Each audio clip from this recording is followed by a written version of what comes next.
أعوذ بالله من الشيطان الرجيم. بسم الله الرحمن الرحيم.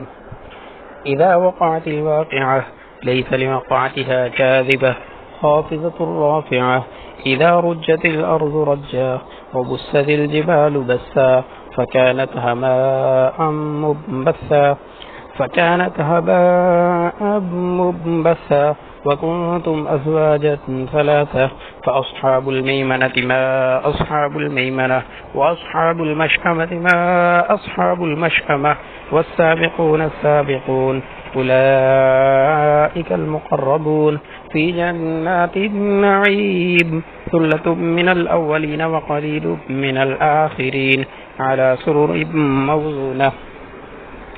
متكئين عليها متقابلين يطوف عليهم بلدان مخلدون بأكواب وأباريق وكأس من معين لا يصدعون عنها ولا ينزفون وفاكهة مما يتخيرون ولحم طير مما يشتهون وحور عين كأمثال اللؤلؤ المكنون جزاء بما كانوا يعملون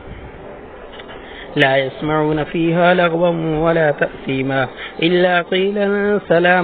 سلاما وأصحاب اليمين ما أصحاب اليمين في سدر مخضود وطلح منضود وظل ممدود وماء مسكوب وفاكهة كثيرة لا مقطوعة ولا ممنوعة وفرش مرفوعة إنا أنشأناهن إن شاء فجعلناهن أبكارا عربا أترابا لأصحاب اليمين ثلة من الأولين وثلة من الآخرين وأصحاب الشمال ما أصحاب الشمال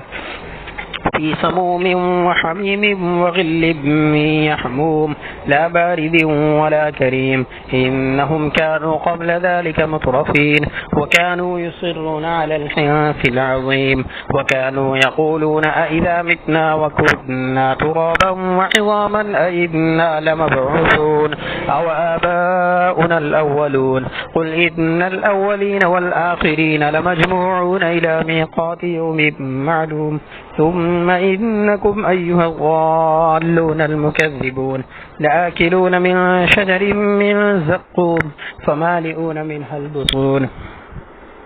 وشاربون عليه من الحميم فشاربون شرب الهيم هذا نزلهم يوم الدين نحن خلقناكم فلولا تصدقون أفرأيتم ما تمنون أأنتم تخلقونه أم نحن الخالقون نحن قدرنا بينكم الموت وما نحن بمسبوقين على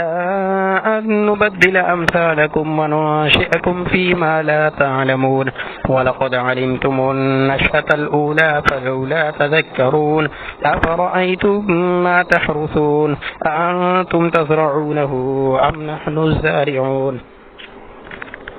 لو نشاء لجعلناه حطاما فظلتم تفكرون إنا لمغرمون بل نحن محرومون أفرأيتم الماء الذي تشربون أأنتم أنزلتموه من المزن أم نحن المنزلون لو نشاء جعلناه أجاجا فلولا تشكرون أفرأيتم النار التي تورون أأنتم أنشأتم شجرتها أم نحن المنشئون نحن جعلناها تذكرة ومتاعا للمقوين فسبح باسم ربك العظيم فلا أقسم بمواقع النجوم وإنه لقسم لو تعلمون عظيم إنه لقرآن كريم في كتاب مكنون لا يمسه إلا المطهرون تنزيل من رب العالمين أفبهذا الحديث أنتم مدهنون وتجعلون رزقكم أنكم تكذبون فلولا إذا بلغت الحلقوم وأنتم حينئذ تنظرون ونحن أقرب إليه منكم ولكن لا تبصرون فلولا إن كنتم غير مدينين